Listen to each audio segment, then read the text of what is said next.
Assalamu alaikum viewers, welcome to the special transmission of ICC T20 World Cup जिसके super 12 मरहले का आगाज़ हो चुका है। मैचेस जारी हैं और आज दो मैचेस खेले गए सुपर 12 मरहले के, जो कि दोनों ही बी ग्रुप यानी जिस ग्रुप में पाकिस्तानी टीम है उस ग्रुप की ही चार टीमें आज मद्दे मुकाबिल आई थी। बांग्लादेश की जानिब से आज जीत के साथ वर्ल्ड कप कैंपेन का आगाज़ किया गया है। बांग्लादेश और नीदरलैंड्स आज आमने सामने थी। बांग्लादेश की जानिब से 144 रन बनाए गए, 145 रन का हदफ दिया गया, लेकिन जवाब में नीदरलैंड्स की टीम 135 रन ही बना सकी। बहुत क्लोज नहीं तो कुछ क्लोज मैच आज देखने में आया बांग्लादेश का और नीदरलैंड्स का, जबकि दूसरा मैच साउथ अफ्रीका और जिम्बाब्वे के दरमियान खेला गया, जो कि बारिश की वजह से मुतासिर हुआ। पहले 9 ओवर पर यह मैच लाया गया, जिसके बाद 9 ओवर में 79 रन बनाए गए जिम्बाब्वे की जानिब से, लेकिन जब बैटिंग करने आई साउथ अफ्रीकी टीम तो उनकी जानिब से चार्ज किया गया, लेकिन उसके बाद फिर बारिश हुई, जिसके बाद 7 ओवर्स का मैच कर दिया गया। लेकिन अनफॉर्चुनेटली ये मैच मुकम्मल ना हो सका, बेनतीजा ही ये मैच ख़त्म हो गया। तो ऐसे दोनों टीमों को एक एक पॉइंट जो है वो दे दिया गया है। और कुछ बात करेंगे गुज़श्ता कल के जो मैच की, पाकिस्तान बामुकाबला हिंदुस्तान, जो कि इस टूर्नामेंट का सबसे बड़ा मैच कंसीडर किया जाता है अनटिल अनलेस के पाकिस्तान फिर एक दफ़ा हिंदुस्तान के मद्दे मुकाबिल वर्ल्ड कप के फाइनल में नहीं आता। तो यही मैच सबसे बड़ा मैच जो कल गुजरा। कल के मैच में क्या गलतियां हुई, कैसे पाकिस्तान हारा, इसको भी डिस्कस करेंगे। आज के मैच को लेकर भी जो मैचेस हुए हैं, साउथ अफ्रीका के लिए ये कितना सेटबैक हुआ है आज के, जो एक उनके लिए कदरे आसान मैच था, जो कि आसानी के साथ वो जीत भी जाते, लेकिन वो ये मैच नहीं जीत सके। वो अपने दो जो पॉइंट्स थे वो हासिल नहीं कर सके। एक एक पॉइंट मिला है। क्या ये आगे जाकर उनके लिए मुश्किलात पैदा करेगा और क्या पाकिस्तान के लिए इसमें कुछ अच्छा ऐसा है कि जो कल को पाकिस्तान का अगर मैच मुतासिर होता है बारिश से तो पाकिस्तान को भी कुछ शायद फ़ायदा हो सके, क्योंकि दूसरी जो टीम है हमारे ग्रुप में, जो बड़ी टीम कंसीडर की जा रही है, वो साउथ अफ्रीकी टीम ही है, जिससे अब पाकिस्तान का मुकाबला देखा जा रहा है। राना शाह नवाज साहब सीनियर स्पोर्ट्स एनालिस्ट जर्नलिस्ट मेरे साथ मौजूद हैं। राना साहब बहुत शुक्रिया आप मेरे साथ मौजूद हैं। आज साउथ अफ्रीका के साथ जो हुआ है, आप समझते हैं कि ये उनके लिए एक सेटबैक ही था, क्योंकि आसानी के साथ जिस तरह उन्होंने आके चार्ज किया, बहुत आसानी से वो मैच, शायद एक ओवर भी और हो जाता तो मैच जीत जाते, लेकिन मैच जीत नहीं पाए। देखिए बात ये कि अपना भट्ट साहब, पहले तो आपको सलाम पेश करूंगा जी वाले, और फिर अर्ज ये है कि जो कुछ साउथ अफ्रीका के साथ हुआ है ये किसी भी टीम के साथ ऑस्ट्रेलिया में हो सकता है, क्योंकि ऑस्ट्रेलिया की जो इस वक्त वेदर कंडीशन है वो कोई इतनी बेहतर नहीं है। वहाँ पे बारिश के बहुत सारे मैचेस के अंदर बारिश की जो है प्रेडिक्शन मौजूद है, और ये सारा कुछ जो है बाकी किसी टीमों के साथ भी हो सकता है। लेकिन ये कि एक अच्छी टीम, बड़ी टीम जो है, जो एक कमजोर टीम के मुकाबले में खेल रही हो और फिर उसके साथ ऐसा हो जाए, तो ये यकीनी तौर के ऊपर उस टीम के लिए भी, ये भी, और जो क्रिकेट देखने वाले होते हैं उनके लिए भी एक मायूस कुन सूरत हाल होती है। तो एक ऐसा मैच के जो साउथ अफ्रीका जीत सकता था, लेकिन अनफॉर्चुनेटली बारिश ने जो है उस मैच को खराब किया और साउथ अफ्रीका को जो है वो सिर्फ एक ही पॉइंट के ऊपर जो है वो गुजारना करना पड़ गया, और एक आसान सा पॉइंट जो है वो दूसरी टीम को भी मिल गया। तो ये है कि ये है तो कोई अच्छी बात नहीं, लेकिन अब क्या किया जाए, ऑस्ट्रेलिया का मौसम है और उसमें उस मौसम को में ना आप कुछ कर सकते हैं, ना मैं कुछ कर सकता हूँ, ना यहाँ वहाँ खेलने वाली टीमें कर सकती हैं। लेकिन ये है कि एक बड़ी टीम के लिए ये यकीनी तौर के पर एक बड़ा लॉस होता है। जी अच्छा राना साहब, जिस तरह आपने भी बात की कि मौसम कुछ ऐसा है, प्रेडिक्शंस भी ऐसी हैं कि कुछ भी किसी के मैच में भी ऐसा हो सकता है, तो आप समझते हैं कि चूंकि पाकिस्तान अपना पहला जो बड़ा मैच था वो अनफॉर्चुनेटली हार चुका है, तो ऐसे में जो दूसरी बड़ी टीम है साउथ अफ्रीका, ये हमारे ग्रुप में, तो आप समझते हैं कि कल को अगर पाकिस्तान का भी एक मैच ऐसे ही खुदा न खास्ता ख़राब होता है, जो निस्बतन छोटी टीम के साथ होता है, तो फिर भी हमारे पास चॉइस बाकी रहेगी कि हम फिर भी फाइनल में जगह बना सकते हैं। बात यह कि आपको 92 का वर्ल्ड कप याद होगा, जब हम जीत गए थे तो सूरत हाल तो ऐसी ही थी कि हम तो अपने घर आने की तैयारियां कर चुके थे, बैग तैयार कर दिए थे लड़कों ने। लेकिन ये है कि फिर मौसम ने करवट ली और मौसम ने मतलब एक ऐसा मैच के जो साउथ अफ्रीका जीत सकता था, लेकिन बारिश जो थी वो फिर आड़े आई और मामला कहीं से कहीं चला गया और पाकिस्तान आलमी कप जो था वो जीत गया। लेकिन ये कि अल्लाह ना करे कि अगर ऐसा हो तो ये यकीनी तौर के ऊपर हमें नुकसान होगा, इसलिए कि हम एक मैच हार चुके हैं पहले। और अगर हम दूसरा मैच बारिश की नजर होने के पर या मौसम की नजर होने पर एक पॉइंट के ऊपर अगर हम आ जाते हैं तो वो हमारे लिए डेफिनेटली नुकसानदेह होगा। अब तो सूरत हाल जो है वो ये है कि पाकिस्तान को अगर तो आना है, सेमीफाइनल तक रसाई हासिल करनी है, तो हमें अब सारे मैच ही जीतने होंगे। हमें किसी मैच को जो है कमजोर समझकर नहीं खेलना होगा और अपनी पूरी स्ट्रेंथ के साथ जो है वो जीतना होगा।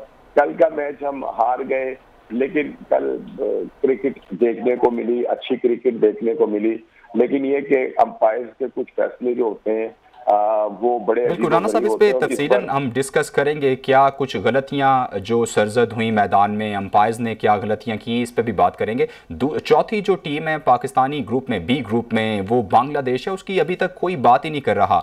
आप समझते हैं कि वो भी मुश्किलात पैदा कर सकती है? आज उन्होंने कैंपेन का आगाज जीत से किया है।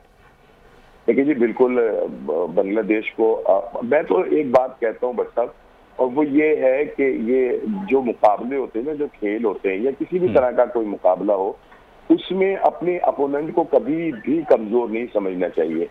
क्योंकि जो बाज औकात हम जिन्हें कमजोर समझ रहे होते हैं ना, वही बड़े सख्त हरीफ जो है वो साबित होते हैं। तो बांग्लादेश जो है उसने माजी में बहुत अच्छा खेल पेश किया है, बड़ी बड़ी टीमों को हराया है और वो उसका कमबैक भी हो सकता है, वो वापस भी वापसी की तरफ भी आ सकती है।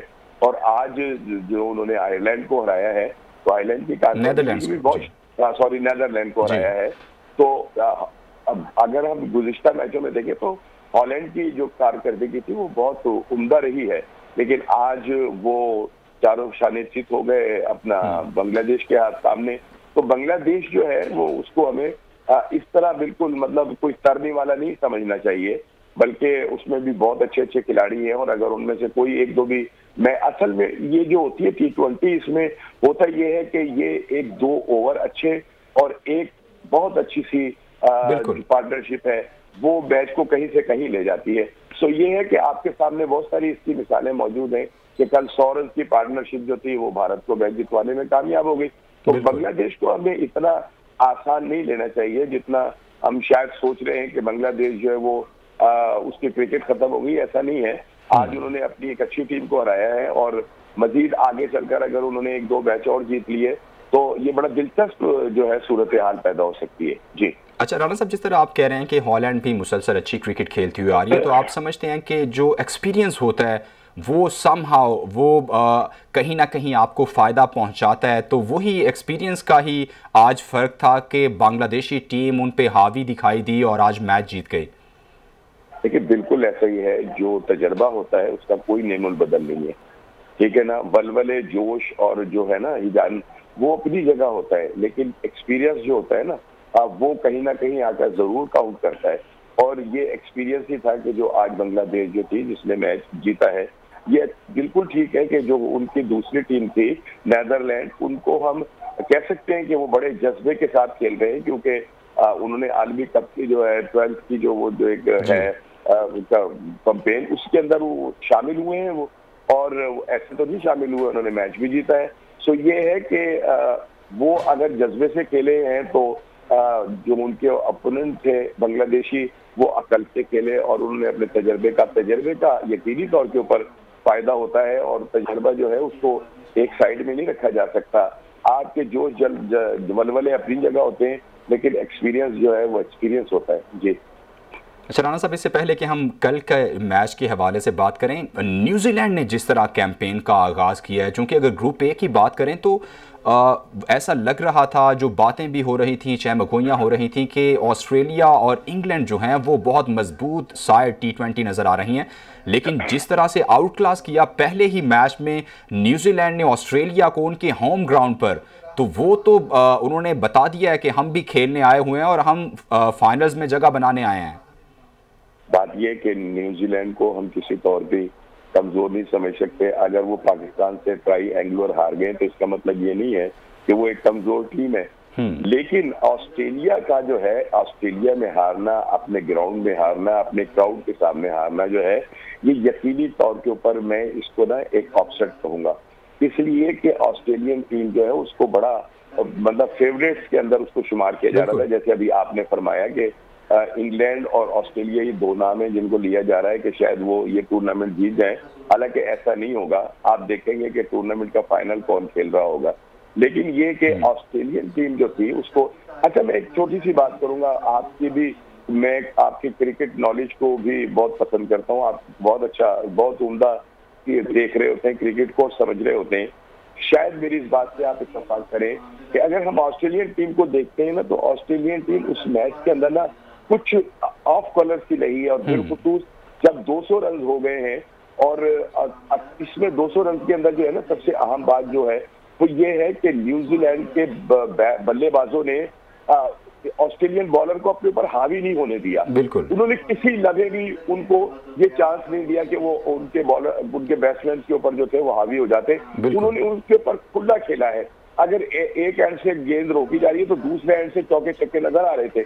जब 200 रन से हो जाती हैं तो फिर इसका मतलब होता है 10 रन की एवरेज से आपने आगाज करना है, और 10 रन की एवरेज जो है तो बड़ी मुश्किल होती है।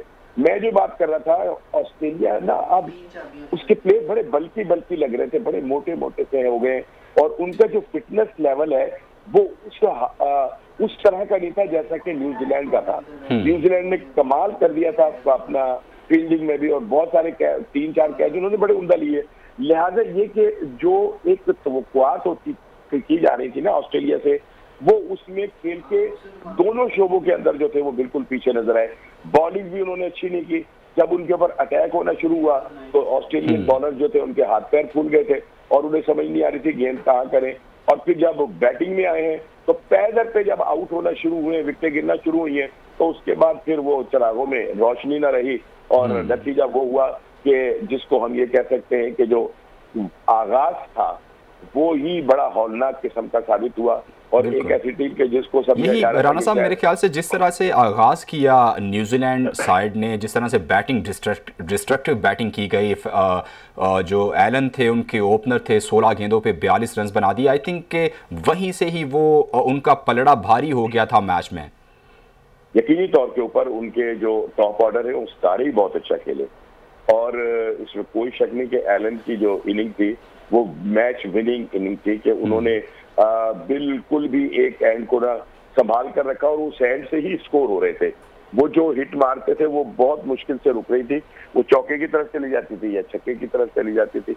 तो असल बात जो है ना वो ये है कि उस मैच में ऑस्ट्रेलिया को न्यूजीलैंड ने कतई तौर के ऊपर कोई ऐसा मौका नहीं दिया कि जिससे वो उन न्यूजीलैंडर्स के ऊपर जो थे ना, कीवीज के ऊपर हावी होते। उन्होंने बिल्कुल बैटिंग के अंदर भी उनके ऊपर वो छाए रहे, और उनके बॉलर की खुल के उन्होंने पिटाई की, और नतीजा ये निकला। और होता भी ये है भट्ट साहब कि जब आप चाहे कितना मर्जी अच्छा बड़ा बॉलर हो, अगर उसको ओवर में 1-2 चौके लगने शुरू हो जाते हैं तो उसकी लाइन लेंथ जो है डेफिनेट डिस्टर्ब होती है। और अगर कोई छोटा सा भी बॉलर है और उसको उस पर रन्ने नहीं हो रही हैं तो वो मतलब हर ओवर के बाद जब दूसरा ओवर करने आता है तो उसके अंदर एक नया जज्बा और एक नई तरंग होती है। और दूसरा राणा साहब, जब बॉलर्स का साथ फील्डर्स दे रहे हो, आपने देखा होगा जिस तरह की फील्डिंग का मुजाहिरा किया न्यूजीलैंड की टीम ने, तो जब इस तरह के कैचेस, फ्लाइंग कैचेस आप देख रहे हो, आपके फील्डर्स आपका साथ दे रहे हो, तो हौसले वैसे ही बढ़ जाते हैं बॉलर्स के। जी, मैंने बिल्कुल ये अभी बात की थी कि उन्होंने जो कैच पकड़े हैं वो तो कहते हैं ना कि मतलब कैचेस विन मैचेस, तो ये तो हुआ है कि उन्होंने कई गैर यकीनी कैच जो थे वो पकड़ लिए, और उसका नतीजा ये हुआ कि ऑस्ट्रेलिया जो था, जिसके हवाले से ये कहा जा रहा था कि शायद वो इस मर्तबा की चैंपियन टीम हो, वो चैंपियन टीम नहीं रही, वो हार गई। राणा साहब, कल उसी चैंपियन टीम का कल जो है ना मुकाबला होगा, सामना होगा श्रीलंकन टीम से, एशियन चैंपियन से, जो अभी हाल ही में बहुत अच्छी क्रिकेट खेलते हुए आ रहे हैं। कल क्या होने जा रहा है, आप क्या समझते हैं कि चूंकि ऑलमोस्ट ऑस्ट्रेलिया के लिए एक तरह से ये डू एंड डाई सिचुएशन होगी, अगर वो ये मैच हार जाते हैं तो फिर बहुत ही मुश्किल हो जाएगा उनके लिए फाइनल्स में जगह बनाना। देखिए जी, बात ये कि मैं किसी तौर पर भी श्रीलंकन टीम को अंडर एस्टिमेट नहीं करूंगा। वो उनमें नौजवान खिलाड़ी हैं और वो किसी वक्त भी कम बैक करने की सलाहियत रखते हैं, और उन्होंने भी एशिया कप के अंदर साबित भी किया कि दुनिया की 2 बड़ी टीमें जो थी वो अपने घर लौट आई, और एशिया का जो ताज था वो श्रीलंका के सर सज गया। सो ये है कि एक मैच श्रीलंका ने अब जीत भी लिया है, ठीक है ना। तो उसके बाद उनकी जो वलवले है ना, जोश जज्बा, शायद मेरा ख्याल है अभी श्रीलंका का ये कल पहला मैच है। जी जी जी जी जी, कल पहला मैच है, सॉरी मैं उस अपना बांग्लादेश के चक्कर में रहा। जी जी। लेकिन ये है कि उन्हें पता है कि उनके मद्दे मुकाबिल जो टीम है वो दुनिया की बड़ी टीम है। अच्छा, अब प्रेशर जो है वो कल श्रीलंका से ज्यादा ऑस्ट्रेलिया के ऊपर होगा। उसकी वजह ये कि वो एक मैच हार गए हैं, और अगर वो ये मैच भी लूज कर जाते हैं तो फिर उनका आगे सरवाइव करना जो है वो इंतहाई मुश्किल हो जाएगा।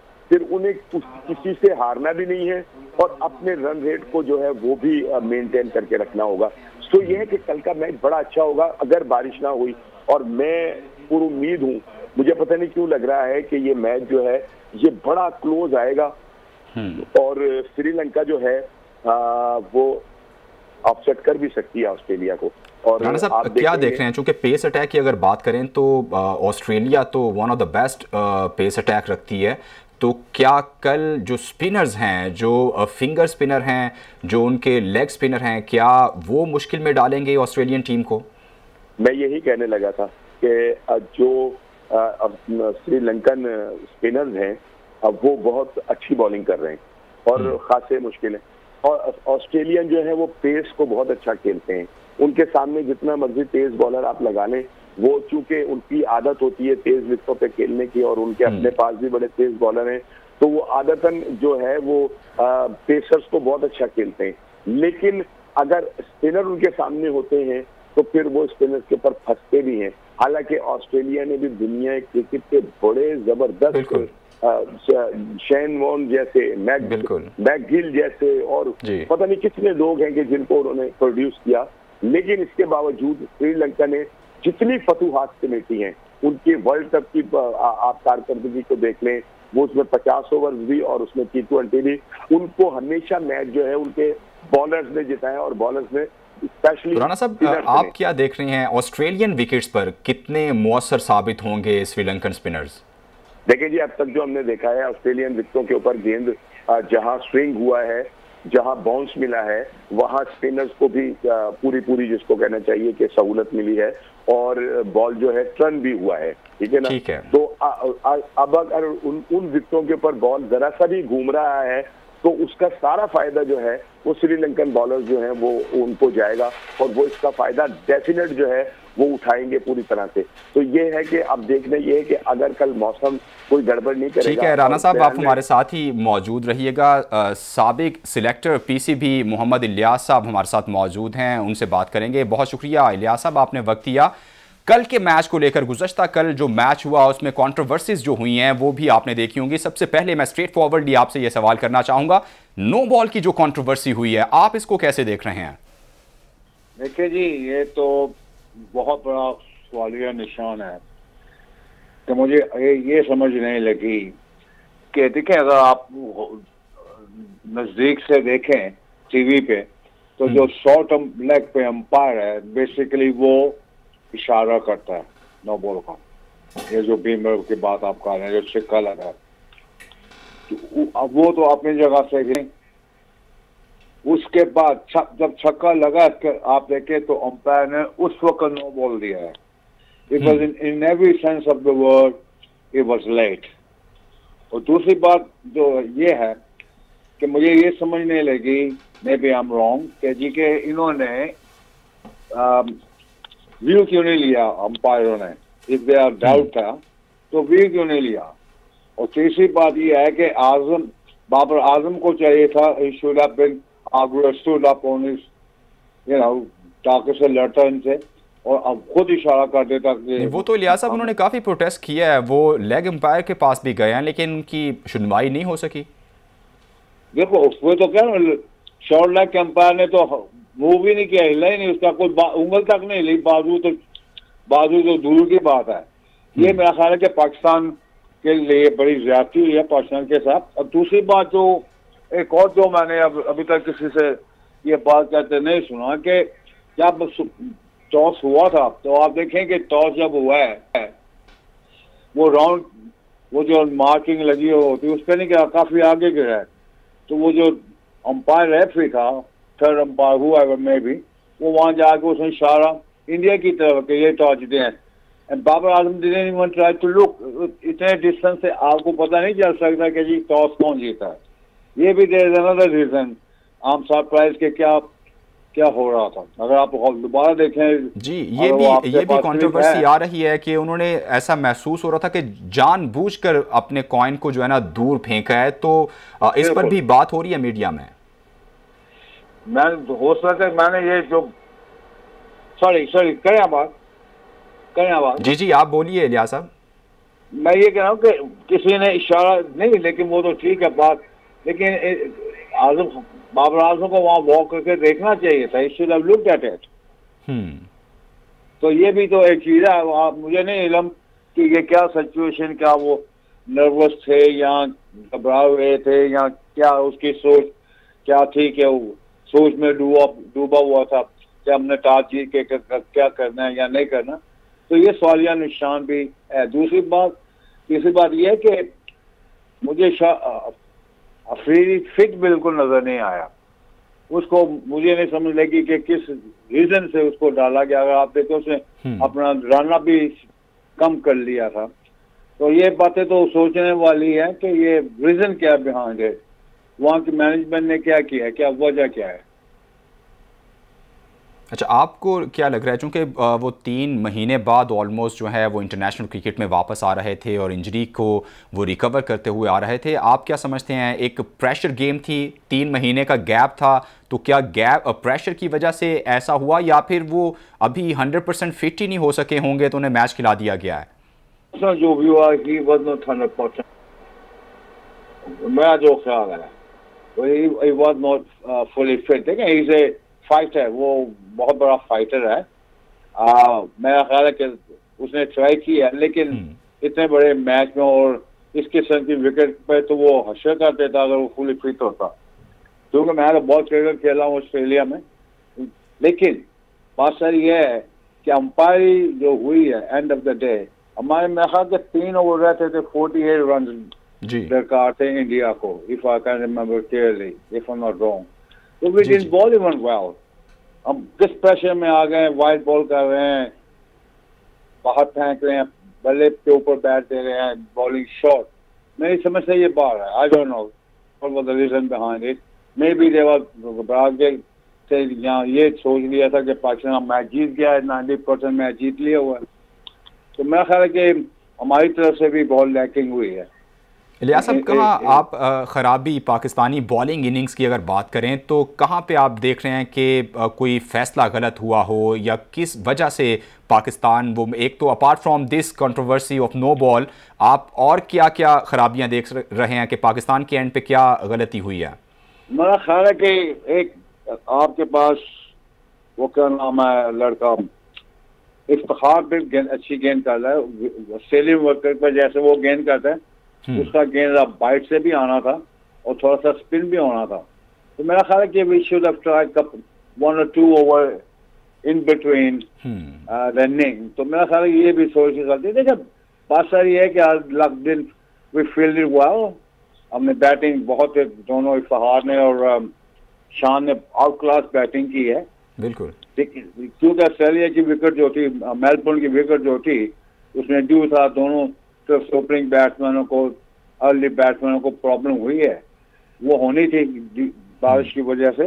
लेकिन बात सारी ये है कि हमने लास्ट 3-4 ओवर में didn't really work it out, unfortunately. I thought we were going to win this match. अच्छा इलियास साहब, आप क्या समझते हैं, आखिरी ओवर के हवाले से भी बात हो रही है कि कप्तान आउट ऑफ द बॉक्स भी कुछ कर सकते थे, आप समझते हैं कि आखिरी ओवर इफ्तिखार से करवाया जा सकता था? चूंकि ये कहा जा रहा है कि इलियास उन्हीं दोनों लड़कों से 3 छक्के खाकर गया हुआ था, प्रेशर ज़्यादा हो जाता है और वही दोनों लड़के आखिरी ओवर तक मौजूद थे, तो आउट ऑफ द बॉक्स जाया जा सकता था।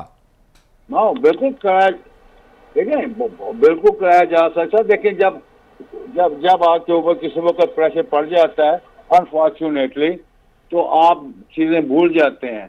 तो मेरा ख्याल है कि बिल्कुल कराया जा सकता है। तो दूसरी बात यह है कि पता था कि ये विकेट जो है सी में होगी, तो हमें जो फिट फास्ट बॉलर था, जैसे जूनियर है टीम के साथ, या अच्छे खासी तेज गेंद, मोहम्मद वसीम जूनियर जो है वो भी अच्छी खासी तेज गेंद का, not only can bowl, he can hit the ball too, तो उसके बल्ले में भी गेंद आता है तो वो बाहर जाता है। तो मेरा ख्याल है दैट वाज अनदर प्रॉब्लम हम। लेकिन बात ये थी कि इट वाज डिसाइडेड, जो मैं कहूँगा ये पाकिस्तान के ऊपर इन्होंने डाल दिया ये मैच, जैसे मुझे लग रहा है that was not fair on Pakistan. उन्होंने डिसाइड कर लिया हुआ था कि जी Pakistan have to lose this game. ठीक है, बहुत शुक्रिया मोहम्मद इलियास, साबिक चीफ सेलेक्टर पीसीबी हमारे साथ मौजूद थे। राना शाह नवाज साहब हमारे साथ मौजूद होंगे। अभी मुझे ब्रेक लेनी है, ब्रेक के बाद गुफ्तगू का सिलसिला जारी रहेगा। Take a break.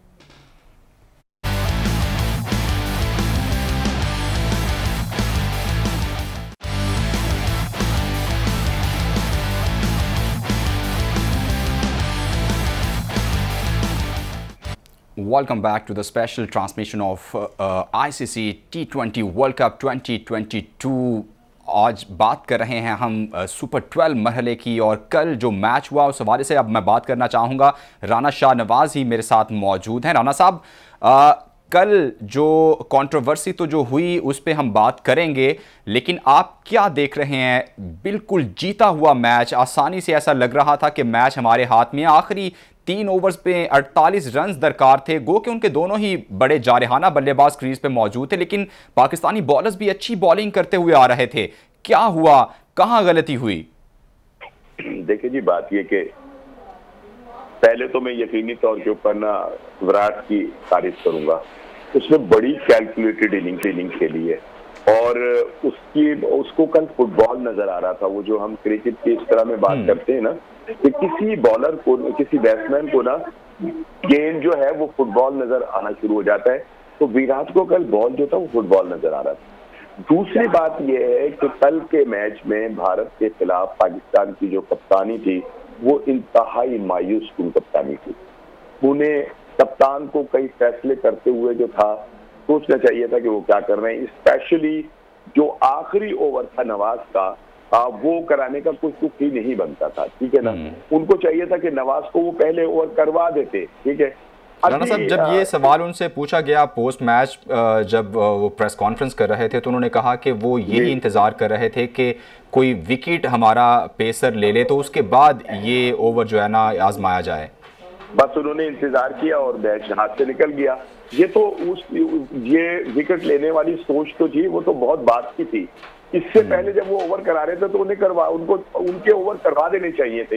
अच्छा, एक चीज, दूसरी बात ये है कि जैसा कि अभी इलियास साहब कह रहे थे, इलियास साहब ने एक बड़ी अच्छी बात की। मैंने कल भी इस पर कई आपके चैनल पर भी बात की थी, और 1-2 चैनल पे और भी जब मेरा बीपर हुआ तो मैंने यही कहा कि शाहीन कल मुकम्मल तौर के ऊपर फिट नजर नहीं आ रहे थे। बिल्कुल छोटे स्टार्ट से उन्होंने गेंद किया है, ठीक है ना, और गेंद के अंदर उनके वो जान नहीं थी कि जो शाहीन की बॉलिंग का खासा है। तो इसका मतलब ये हुआ कि हमने उन्हें मुकम्मल तौर पे फिट होने से पहले ही एक बड़ा मैच जो था वो खिलवा दिया। हालांकि अगर हम देखें तो हमारे पास यकीनी तौर के ऊपर शाहीन साहब, ये मैनेजमेंट की स्ट्रेटजी तो नहीं थी कि जैसे कहते हैं कि वो शेर की मौजूदगी भी आपको खौफजदा करती है, तो शाहीन की मौजूदगी सिर्फ उनको जरा एक पैंथरा आजमाया गया भारतीयों के सामने?